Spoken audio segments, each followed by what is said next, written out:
Hey, thanks for joining us for the April edition of 3Squares. We are thrilled that you are with us. I'm Charlie Arnott with the Center for Food Integrity, and Look East, we are committed to helping the food system stay trustworthy. My co-hosts, Kevin Ryan and Susan Schwally. Hi, and I'm Susan Schwally. I'm a market research professional who's had a career of accelerating growth for CPG companies through insights. And I've spent time at Circana, MPD, and IRI. And I'm Kevin Ryan with Malachite Strategy and Research, helping food service CPG companies with the front end of strategy. So, Kevin, one of the things we should do, I think, for a future quiz is we should take all the letters and initials of everywhere that Susan has worked and see how many different word combinations we can come up with. Circana, IRI, NPD. Yeah. That could be kind of fun. I also worked at a VTI. Oh, yeah, we could go down this rabbit hole. There's so many acronyms in every industry, but food and bev are right. That could be fascinating. For sure. That could be fascinating. CPG, and Kevin, I should say. You've got a fascinating guest for us today. I do. So I like to introduce Dan Stangler to all of those folks. Some people very well might be aware and know Dan. So Dan is the CEO of Brew Dr, Kombucha. Dan and I have crossed paths. Dan spent 15 years at General Mills. Dan's got more than 20 years of experience. I'll let him kind of go through some of that, but yeah, he's here to join us and to talk a lot about kombucha and the beverage industry writ large. Welcome, Dan. Yeah, thanks so much for having me. Absolutely. So, as I said, we worked at General Mills, ran a couple projects together. I'm trying to think about some of the projects that we did, but that's for another time. So just to kind of kick us off, Dan, if you wouldn't mind, give us a little bit of background on Brew Dr. Tell me a little bit about kombucha. Why is it an interesting area for you? Yeah, definitely. Brew Doctor is actually coming up on its 16th year in June. Yeah.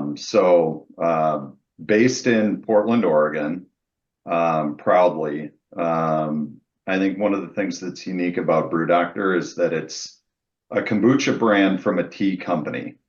And kombucha is simply fermented tea. So it's a lot of things. But in the simplest terms, it's iced tea with bubbles and benefits.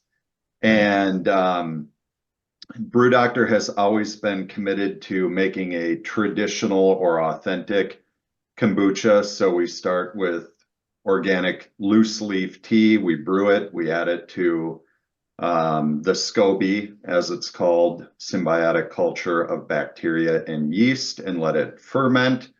Because it is a living product that is dependent on Mother Nature, if you will. So it can take anywhere from 3 to 6 weeks for that process to complete itself.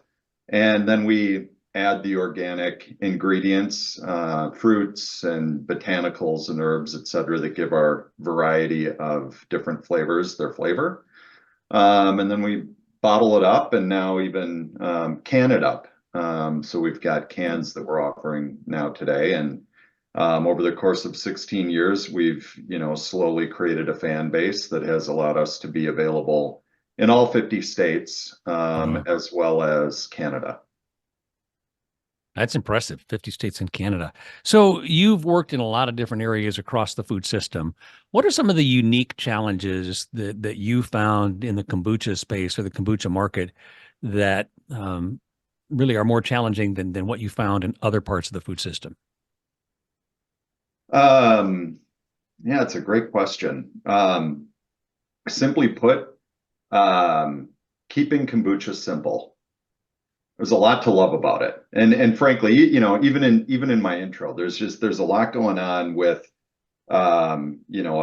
depending on, the history and how you want to describe it, an ancient beverage, that's fermented from a thing that is inherently good, that creates, gut health benefits, right? And everything that comes along with that, whether it's anti-inflammatory properties or nutrient absorption or digestive health. And increasingly, there's some studies around mood and mental health and so on and so forth. In kind of today's environment, and frankly, it's always been a challenge, but how do you take all of that goodness and boil it down to keep it simple? So keeping kombucha simple, I think, is the biggest challenge for any of us in the category. And by that, do you mean like keeping the messaging simple without having to put all of that on one label? Is that what you mean? Yes, okay. Absolutely. Yeah. You know, we joke internally that historically we've had a label that looks a little bit like a Wikipedia entry, a bit self-deprecating, but also want to just be honest in terms of what we're working through, and you want to take something that is good, and of course make it enjoyable. Anything in food and beverage, you want to keep the substance that delivers the benefits, and then how do you share that news or get that message out in a way that resonates and is simple enough to remember when people have plenty of other things to do than try and understand all of the dynamics of a fermented beverage. So Susan, before you ask your question, do you Yeah. want to share some of your kombucha experiences at Oh, home? geez. Oh, Dan, I had a SCOBY. A friend of mine gave me a SCOBY, and I'm so happy to hear that. Yeah. And I started, brewing kombucha in my kitchen, and I had some glass bottles with that wire stopper thing. And I was okay until I tried like the second fermentation where you add like fruit. And I must have let it go on too long, because one morning my husband and I were laying in bed and the master's over the bedroom. And at 7 a.m., it sounded like a gunshot went off in the kitchen and the bottles like shattered and exploded. So luckily no one was up. And it was a sticky mess, but kudos to you for doing this safely. Thank you. Thank you. He's like, oh, girlfriend, you need help. It is not easy to do well. And at Brew Doctor, we are fortunate that our original brewmaster, kind of the magician or the wizard that makes it all happen and creates the new products and flavors and innovation. It has been with us since the beginning and just celebrated his 15th anniversary with the company. Wow. Right. Fantastic. He's not a sloth by any chance, is he? Otis? Nobody. He does know that you can't rush the good stuff. Oh, see, It's that's true. how you do it. Okay. Yeah, very good. You are on kombucha's timeline, indeed. So Dan, you mentioned something really interesting. Obviously, your tea plus bubbles plus good things, I think is how you described yourself. You talked about some of the benefits of kombucha, anti-inflammatory properties, maybe that gut, mind, mood.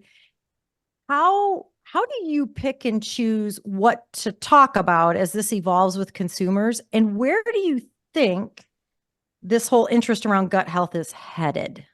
That was a big, long question. A very important question, though, so thank you. I think the interest in gut health is only going to increase. The more that we learn, the more that we dig in scientifically, peer-reviewed studies, et cetera, the more that we learn that, Kevin will appreciate this, but, the gut is just tied to, really everything, overall health. By way of analogy, kind of the equivalent of soil for the earth. And so we see a lot of growth in interest and a lot of growth and opportunity playing in a space that works to deliver better overall gut health for people.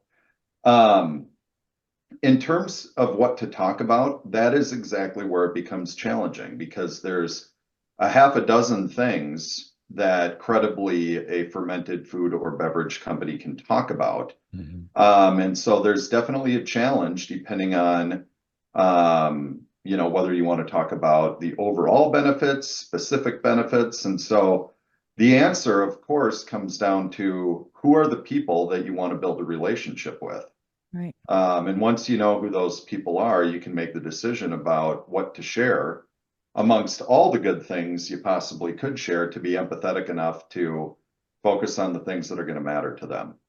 So it's, I admit that's a little bit of an earful, and consumer segmentation and, Sure. kind of marketing fundamentals are in it. But I do think that that's what it comes down to, is really knowing your audience and caring enough about them to focus on the things they're interested in. So what can can you talk a little bit about, for the folks who maybe don't know your product, what the focus area? I mean, I know you talk about probiotics on the label, but like what are you leading with? Yeah, we're actually leading with taste. We are leading with taste. We think that kombucha has had a mixed sort of existence because, to your point, Susan, it is difficult to brew kombucha well, to get the beneficial properties, to deliver a balanced product in terms of its taste and effervescence and so on and so forth. And what we've learned as we've talked to our longtime fans in the Pacific Northwest, as well as new fans as the brand has grown, is that Brew Doctor has a refreshing, easy drinking taste or experience. And so we've taken that based on what we've heard from people, and that's what we're leading with. Interesting. Yeah, it's kind of a point of differentiation, right? Yes. Yeah, interesting. Yeah. Well, and a pretty darn important one. Yeah. Absolutely. Yeah. Yep. Well, and speaking of that, we've been talking a lot about kombucha specifically, and for those people that know what kombucha is, you're thinking of the right thing. But you've recently, the company's recently launched SipJoy, which is a different type of product. I think it's it's related. I've had it; it is kind of related. But tell me a little bit about what was the inspiration behind launching SipJoy, and why did you add that product to the portfolio? Yeah, great question. To have an offering that was true to Brew Doctor with less sugar is the short answer. So kombucha inherently requires sugar, which is the source of food for the SCOBY, the bacteria that I mentioned earlier. And so there are, a number of things that happen in a raw live product, with the sugar, kind of being eaten down with time. But when you create the kombucha, you're going to have sugar. When you bottle it, you're going to have sugar, and so on and so forth. And we wanted to have an offering with less sugar for our fans. So, and I don't know how, helpful any of this is for your audience, but even for a small company like ours, we're investing in qualitative and quantitative research, and we did a classic attitudes and usage survey, which is kind of a big foundational consumer study, and confirmed that people wanted something different from us than just our core kombucha. And by way of a little bit of data, it was 72% of Americans are looking to reduce sugar.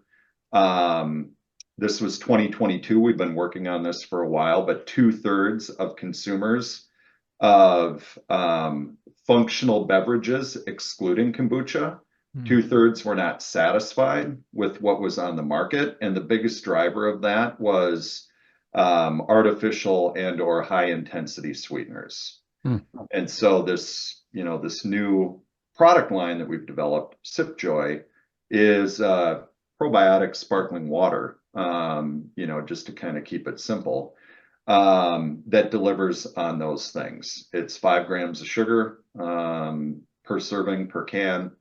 It's got organic ingredients in order to flavor it, and we're not using any of the artificial or high intensity sweeteners that some people are looking to avoid. Right. I love that. So on trend with the whole low sugar piece, near and dear to my heart. Yeah, and I'll share an extra anecdote. One of the reasons that we went with a different brand is that we couldn't figure out how to make low sugar Brew Doctor Clear Mind or Brew Doctor Island Mango without using some of those sweeteners. So we ended up with a different product, and we wanted people to understand that, kind of from the get-go, which is why endorser Brew Doctor, but new brand. Right. And potentially reach a different or additional audience. So awesome. Well, can I switch gears on you? Let's talk a little bit about over these 16 years, like how you've gone to market. I'm curious, did you start out, I know you're on Instacart. Did you start out online, or was there a specialty retailer you first got in with? And then how did you build to being in 50 states in Canada? Yeah, it's been quite a process. Um, but the start of Brew Dr Kombucha occurred in Townsend's tea houses in Portland, Oregon. So Matt Thomas, our founder, started the business as tea houses, and he had customers coming in a couple of years after he got started looking for kombucha. I think to his credit, just naturally being a listener, and paying attention to people, and then B, being an entrepreneur, he started playing around with how to take the tea that he was passionate about and so good at and turn that into a kombucha. And so he started fermenting tea, brewing kombucha in the basement of one of his tea houses in Portland, using some of the recipes that he had in his restaurants for tea. So actually our Clear Mind, which today is still our #1 seller with rosemary, mint, and sage. That was the tea that they offered in the tea houses that he worked to make into a kombucha, that to this day is like I say, still the flagship. But ultimately he got pretty good at it. To his credit, took a very methodical kind of scientific approach to something that can be difficult to do. And the Pacific Northwest, has the benefit of a number of, big research universities, and therefore you've got food scientists and microbiologists and fermentation scientists. And over time, perfected the recipe for what would become Brew Doctor, found a fan in the Northwest buyer of Whole Foods. And just because I haven't asked her permission, I'm not going to name drop here, but she really made the early difference in driving scale, because as a fan, supported Matt and Brew Doctor getting one of Whole Foods local producer loans that literally got Brew Doctor out of the basement and into a larger facility with the opportunity to scale. And then, I think it was, the fans that they created in the Pacific Northwest. Oregon's actually the largest or the highest per capita consumption of kombucha of any state in the US. So it's a good place to test things out. You've got a discerning consumer that drinks a lot of it, and if you're winning with them, you should be able to win elsewhere. So they really put the focus on the home market. There's a number of really special partners there. I'll give a shout out to a fellow B Corp, New Seasons Market, that's always been a huge supporter of Brew Doctor. But with that fan base in the Pacific Northwest, Brew Doctor started pursuing over the years the appropriate pace of expansion to share the kombucha with, frankly, more and more people across the US through a combination of, retail partners and distributors that help us get the kombucha out, and so on and so forth. That's very cool. So you've got a tremendous amount of experience, going back 16 years. And what I'm going to ask you to do now is kind of look into your crystal ball for the next 60 months, 5 years from now. Where do you see the kombucha industry going, and what role do you think Brew Doctor is going to play in kind of shaping the category? Yeah, great question. I see it growing rapidly. It had been kind of the rocket ship in the beverage industry, call it, pre-pandemic. And it plateaued a bit, for the past few years. It's starting to take off again. I think that, the players that are growing are doing a nice job. And all of them offer something, that is authentically kombucha, but a little bit different. And I see that growth continuing. The role I see Brew Doctor playing in is bringing more people to the category, to the kombucha party, if you will.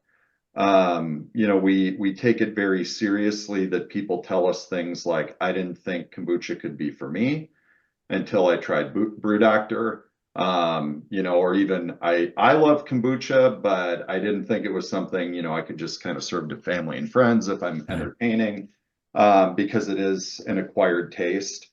And, because we hear that, that gives us a lot of energy to continue doing what we're doing. Not to, I don't know, call it, fight with the other players in the category, but rather look to make connections with more people who haven't historically enjoyed, or really been able to make kombucha part of their lives. So Sip Joy, I think, is a really interesting extension. What else do you think might be of interest? Yeah, I will say we're going to be focused on the core, Charlie. We are good at fermenting tea, and we think that there's a huge opportunity for us to stay focused on the fundamentals and focused on the core.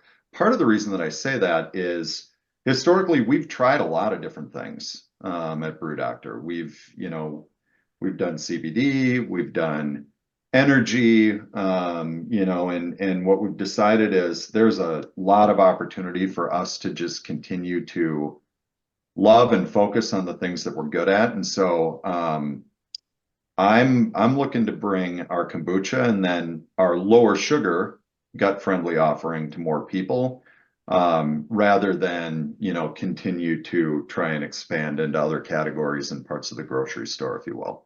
Got it. Got it. We have somebody who raised their hand for a question. If you'll drop that question into the chat, then we will ask Dan to answer your question. In the meantime, we are going to transition to the quiz. And Dan, you're welcome to participate. Welcome to participate. Every single month, Kevin comes up with a really intriguing quiz. We have no idea how he does it, except for the fact that he's a master of all knowledge. True. So he's our own independent Oz. Trivia. And we're thrilled that he's here. So Kevin, take it away. And, All right. and Krisha, if you want to put your question into the chat, we will do our very best to get to it. Okay. So this month I want to talk about food idioms, or expressions. I think I've touched on this before, but I'm always interested in, we use food idioms and beverage idioms in our daily life, and it's like, where'd those come from? So I'm going to give you a food idiom or beverage idiom, and I'm going to give you three options, three stories. One of them is real, the other two are fake. Tell me which one is the real historical reason why that exists. All right. So first one is bring home the bacon. Everyone knows bring home the bacon, right? Where did that come from? All right. So was it A, it originated in the 12th century when a church in Dunmow, England offered a side of bacon to any married man who could swear before God in the congregation that he had not quarreled with his wife for a year and a day. He'd not what? He had not quarreled with his wife. Quarreled. With his wow. wife. I really thought you meant A something year else. and a day. Yeah, No. that's not possible. Okay, next All right, one. so that's A. All right. B, in the late 1800s, the rural English villages, bringing home the bacon was the reward for winning a very peculiar village competition where you had to carry a greased pig, and the winner would actually get the pig. So you would literally bring home the bacon that way. Okay. Or was it C, in the 17th century America, a side of bacon was often included in your weekly pay? Like you literally got a side of bacon with your pay. So was it the church and the quarreling or not quarreling? Was it the greased pig in the competition, or was it the weekly pay being a side of bacon? These are all really good. They're good. I mean, the obvious and simplest, most straightforward would be number 3, but that worries me because it's Kevin. I think B. I think it's if you bring home the bacon if you win the pig. I do too. All right. Charlie and Susan have got B. Dan, what's your choice? C. He's going with the obvious. No one's going with the quarreling. The quarreling is the correct answer. No! Yes. In the 12th century, it was a reward for not quarreling with your wife for So a no year one and ever a brought day. home the bacon. How do you prove that? I don't know. It's a You swear can't before the quantify that. congregation. All right, Oh. next one. Well, I don't know. For depends on the bacon. I might swear that before the congregation. If it was thick cut pepper bacon, I might do That's that. true. People are That's going to true. lie. They're going to Yeah. say no quarreling. All right, For the right kind of bacon, my wife would go along. number 2, go Fair. bananas. Okay. Where does the term go bananas come from? Was it A, in 1910 vaudeville, there was a famous sketch by a comedian named Digby Bell where he and his associates would dress up like bananas and run around the stage singing. And it was such a hit that people said going bananas was slang for acting kind of crazy. So that's A. Is it B, in the 1960s, going ape was used to describe boisterousness, and the expression spawned a similar saying of going bananas, which meant acting like, a group of apes going nuts. Or is it C, in the 1920s, British scientists said they had found a substance in bananas that caused mild euphoria, especially in the peel. And while untrue, going bananas became a saying. So is it the vaudeville act, dressing up like bananas? Was it a 60s slang, or was it British scientists in the 1920s? I'm going to vaudeville. I'm going What? scientists. Dan? Yeah, I'm going scientists. You're all wrong again. No way. It started in the 1960s as a variation of going ape. Ah, Wow. All right. We I don't think we've ever had no. all 3 participants skunked on 2 questions. Well, No, we'll see. I'm that's a writing these first. well then. Okay. This is a first. 3, in a nutshell. We all say the saying, in a nutshell. Where's Oh, yeah. in a Yeah. nutshell come from? Yeah. Okay. Oh boy. This will Is be it good. A, the expression traces back to ancient Rome, where Pliny the Elder tells a story of a copy of Homer's Iliad so small it can fit inside a walnut shell? Okay, that's A. Is it B, during the Renaissance, a wealthy but impatient Florentine patron of the arts would demand that artists and philosophers convey their ideas briefly before he decided to sponsor them, and he often said, "Explain it to me in the space of a nutshell." Right? So he's talking about brevity. Or C, in medieval Europe, royal couriers faced the risk of interception of their messages by rivals. So they developed a method to conceal messages in walnut shells. And then the courier delivered the nut to the king. It was said to be delivered in a nutshell. So was it the Iliad with Pliny the Elder? Was it the Renaissance, wealthy patron, or was it the delivering to the king? So when I've gone with my first instinct, I'm over 2. So I'm trying to figure out, maybe I'm overthinking it, like the ACT. Just go with your first instinct, right? What's your first one? C is C. my. Is that is how my- you Alright. got into Nebraska? Yeah, that's it. It's not that Scantron. hard. He just went to that You Scantron. just ask, and they're like, "Yeah, come on, whatever." Okay, you're so going to what say did you C. Charlie? I'm C? going You're to say saying C. C. The royal couriers putting it Right. into a nutshell for the king. I'm going to go B. I can't get B? there on the Pliny. That was my Yeah, my Okay. next one. Yeah, Dan? Yeah. I'm going C because I like the story. yeah. All right. You're all wrong again. It's Pliny the Elder talking about the Homer's Iliad. This My is gosh. amazing. This is As soon amazing. as you say All the right, Iliad, this you one- can't think about the Iliad in a nutshell, for gosh sake. This I one know, is definitely right? on topic. Someone's going to get this one. Oh, Spill the man. tea. This is a Oh, very new. Dan, this you is a better nail new. this This is one. a new Dan? slang. Spill the tea. Spill the tea is a newer slang. You hear it more. Yep.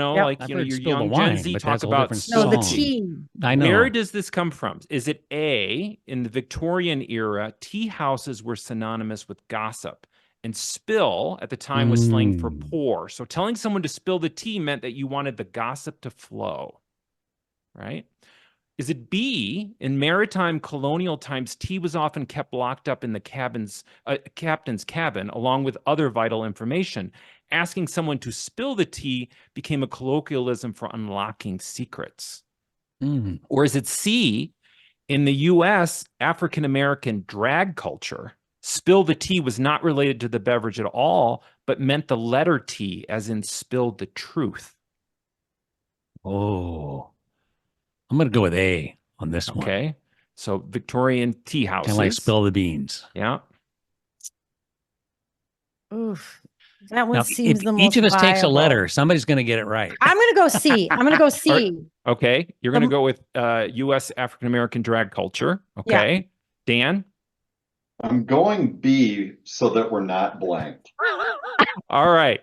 Susan is correct. It's Oh, actually from yay! African American drag culture and never meant the beverage. It meant tea as in Interesting. truth. Spilled the Wow. truth. Now right. we know. Last one.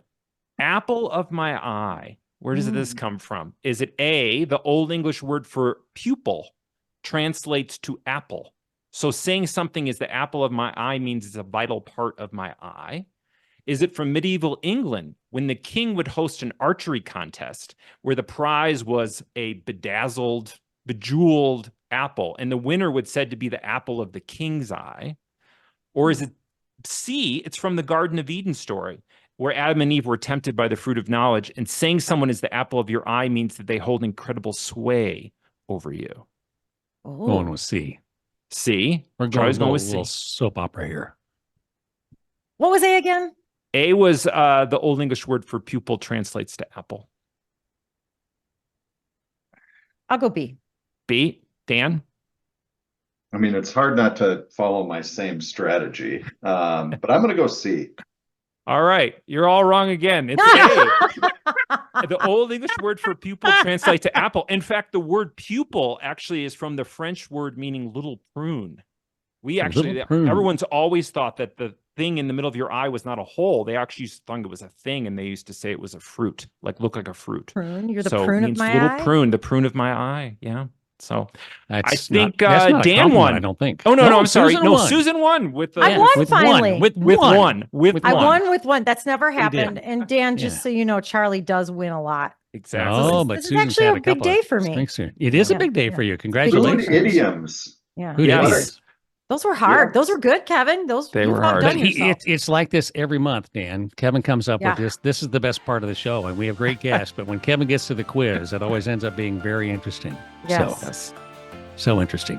Hey, everybody, thank you so much again for joining us for the April edition of 3Squares. If you would like to reach out to us or learn more or have a suggestion for a guest, you can reach us at 3squaresmail@gmail.com, numeral 3. Spell out squaresmail@gmail.com. If you can't figure that out, we don't want your email. So again, thank you for joining us in April. We'll hope you'll be back with us again in May for 3Squares. It's been great to have you. And Dan, Kevin, Susan, thanks so much. Talk to you soon. Take care. Bye-bye. Thank you, Bye. Dan. Thank you. Thanks. Thank you.